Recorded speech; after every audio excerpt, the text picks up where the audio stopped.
ఇక చిత్తూరు జిల్లా పలమనేరు అటవీ శాఖ పరిధిలోని గజరామంలో ఆర్ఐఎఫ్ఎస్ యశోదాబాయి ఆధ్వర్యంలో ఆర్ఆర్ఆర్టీ స్టాఫ్ వాలంటరీ ట్రైనింగ్ సెంటర్ ఏర్పాటు చేశారు. అటవీ ప్రాంతంలోని వన్యజీవులను పరిరక్షించడం కోసం 2 రోజులు ట్రైనింగ్ నిర్వహిస్తున్నట్లు యశోదాబాయి తెలిపారు.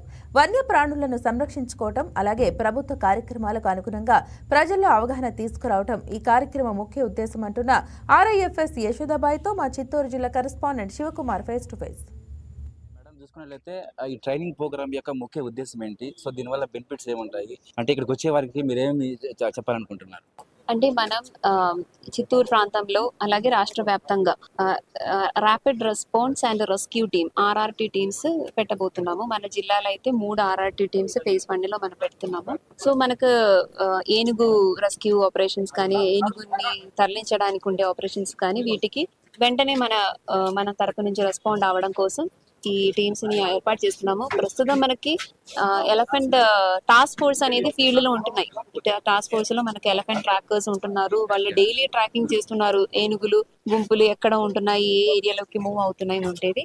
ఇప్పుడు ఈ టీమ్ లో ఉండే వాళ్ళు ఏంటంటే వాళ్ళు ట్రైన్డ్ గా ఉండే మన స్టాఫ్ అలాగే వాలంటీర్స్ గా కొంతమంది ముందుకు వచ్చారు దీనిలో ఆర్ఆర్టీ వాలంటీర్స్ గా చేయడానికి. వాళ్ళకి వైల్డ్ లైఫ్ రెస్క్యూ ఆపరేషన్స్ అనేది ఎలా చేయాలి, వైల్డ్ లైఫ్ రెస్క్యూ లో మనం ఒక ప్లేస్ కి వెళ్తే అక్కడ పబ్లిక్ తో ఎలా ఇంటరాక్ట్ అవ్వాలి, దానికి కావాల్సిన ఎక్విప్మెంట్స్ ఎలా వాడుకోవాలి, ఈ ట్రైనింగ్ అనేది మనం ఇక్కడ ఇప్పిస్తున్నాం. అంటే మేడం ఇక్కడ వచ్చినటువంటి వాలంటీర్స్ మీరు ఏ విధంగా తీసుకున్నారు? అంటే ఏదైనా అంటే మన పార్టీ సంబంధించి తీసుకున్నారా లేకపోతే వాళ్ళంతకు వాన్గా సెల్ఫ్ గా వచ్చారా ఇక్కడికి?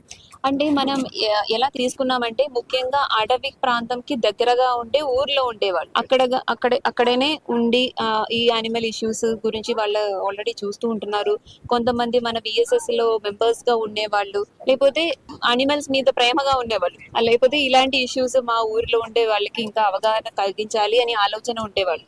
వాళ్ళు సొంతంగానే ముందుకు వచ్చారు. మనం ఇలాగే మెంబర్స్ గా చేయడానికి అనుకుంటున్నాము. ఎందుకంటే సమాచారం అందరికి అందించేటప్పుడు వాళ్ళు ఇంట్రెస్ట్ గా ముందుకు వచ్చిన వాళ్ళు.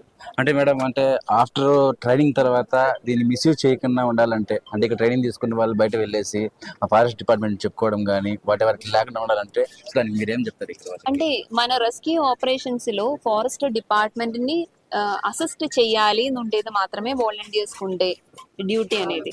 అంటే ఏదైనా సమాచారం మనకి దగ్గరగా ఉండే వాళ్ళకి ముందుగా వస్తాయి కదా అని మనం వాలంటీర్స్ ని తయారు చేస్తున్నాము. అది మిస్యూజ్ చేయడానికి అవకాశం లేదండి. అలాంటి ఎవరైనా చేసినట్లయితే ఫ్యూచర్ లో వాళ్ళ మీద చర్యలు తీసుకుంటుంది. ట్రైనింగ్ తర్వాత మేడం విలేజ్లోకి వెళ్ళేసి ఆ విలేజ్ అవేర్నెస్ ప్రోగ్రామ్స్ పెట్టడం కానీ, అవేర్నెస్ క్యాంప్స్ కానీ, స్నేక్ స్పెయిన్ కావచ్చు, ఎలిఫెంట్స్ కావచ్చు, ఆ ఫారెస్ట్ అనిమల్స్ సంబంధించి సో దానికి సంబంధించి ఏదైనా క్లాస్ చెప్తారా ఇక్కడ? అంటే మన వాలంటీర్స్ కు కూడా ఏంటంటే అవేర్నెస్, వాలంటీర్స్ కూడా ఒక 3 కేటగిరీస్ ఉండే వాళ్ళు ఉన్నారండి. ఒకటి ఏంటంటే వాళ్ళ అవేర్నెస్ ప్రోగ్రామ్స్ చెప్తారు ఎన్జిఓస్ తరపు నుంచి, లేకపోతే మనం వైల్డ్ అనిమల్స్ కాన్ఫ్లిక్ట్ ఇష్యూస్ లో ఎలా మనం బిహేవ్ చేయాలి, విలేజ్ లో ఉండే వాళ్ళు ఎలా జాగ్రత్త పడాలి, ఈ విషయం మీద అవగాహన కలిగించడానికి వాళ్ళు వాలంటీర్ గా ముందుకు వచ్చారు. ఇంకా కొంతమంది ఏంటంటే మన ర్యాపిడ్ రెస్క్యూ టీమ్ తో పాటు ఫిజికల్ గా అంటే ఒక అనిమల్ బయటకి వచ్చింది లేకపోతే దాన్ని రెస్క్యూ చేయాలి, అలాంటి యాక్టివిటీస్ లో ఆ ఎక్విప్మెంట్స్ వాడడం, దాన్ని మన స్టాఫ్ తో కలిసి ఎలా పని చేయాలి, ఇలాంటి ఫీల్డ్ ట్రైనింగ్ కూడా నేర్చుకోవడానికి ముందుకు వచ్చిన వాలంటీర్స్.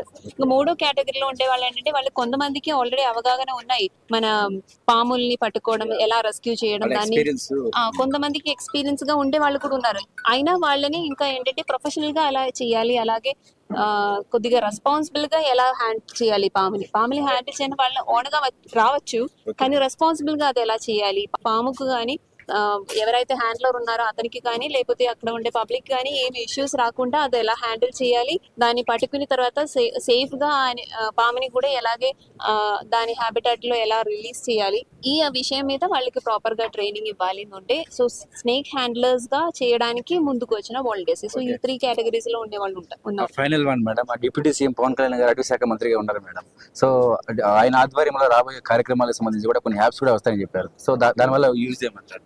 అంటే ఇప్పుడు ఏంటంటే హ్యూమన్ వైల్డ్ లైఫ్ కాన్ఫ్లిక్ట్ అనేది మన రాష్ట్రంలో కాదు, ప్రతి రాష్ట్రంలో ఇది ఒక పెద్ద ఇష్యూగా మారుతూ ఉంటున్నాయి. ఎందుకంటే మనకు అడవి నుంచి ఉండే యానిమల్స్ దగ్గరగా ఉండే హ్యాబిటేషన్స్ లో, అంటే మనం కూడా ఏంటంటే అడవి లోపలికి దగ్గరగా ఉండే ప్లేస్ కి వెళ్ళిపోయి మన పంటలు పండించడం, అవును. ఏదో ఒక యాక్టివిటీలో మనం ఎంతో దగ్గరగా వెళ్ళిపోతున్నాం. సో ఆ ఒక్క ఇది వలన ఈ అడవిలో ఉండే యానిమల్స్ కానీ మనం కానీ ఒకే ల్యాండ్స్కేప్ లోకి వచ్చేస్తున్నాయి.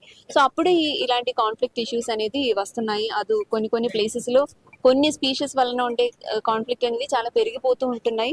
సో వాటిని అడ్రస్ చేయడం కోసం ఈ హనుమాన్ అనే ప్రోగ్రామ్ తీసుకువచ్చారు. సో దానిలో వేరియస్ యాక్టివిటీస్ ఉన్నాయి. ఇప్పుడు ఆర్ఆర్టీ టీమ్స్ అనేది మనకి ల్యాండ్స్కేప్ లో అన్ని ఇచ్చారు. పలమనేరుకి సంబంధించి పలమనేరు పరిధిలో ఆ ఫారెస్ట్ డిపార్ట్మెంట్ కి సంబంధించి వాలంటీర్ ట్రైనింగ్ సెంటర్ అయితే ఏర్పాటు చేయడం జరిగింది. సో దానికి సిఎఫ్ఓ యశోదాబాయ్ గారి ఆధ్వర్యంలో అయితే ఈ కార్యక్రమం అయితే నిర్వహిస్తున్నారు. దీని యొక్క ముఖ్య ఉద్దేశం ఏంటంటే హౌ టు ప్రొటెక్ట్ అనిమల్స్, అంటే ఫారెస్ట్ అనిమల్స్ ని ఏ విధంగా ప్రొటెక్ట్ చేసుకోవాలి, మరి ముఖ్యంగా స్నేక్స్ సంబంధించి ఏ విధంగా తీసుకోవాలి అనేక అంశాలపైన అయితే ఈ ట్రైనింగ్ ఇస్తున్నట్టు మనకి చెప్పడం జరిగింది. మరి ఏదేమైనా కానీ ఫారెస్ట్ సంబంధించి రాబోయే రోజుల్లో మన డిప్యూటీ సీఎం పవన్ కళ్యాణ్ గారి ఆధ్వర్యంలో వచ్చేసి హనుమాన్ యాప్ కి సంబంధించి కూడా అనేక సదుపాయాలు కూడా కల్పిస్తున్నట్లయితే చెప్పడం జరిగింది. కెమెరామ్యాన్ సీనుతో Shivakumar, YK TV, Chittoor district.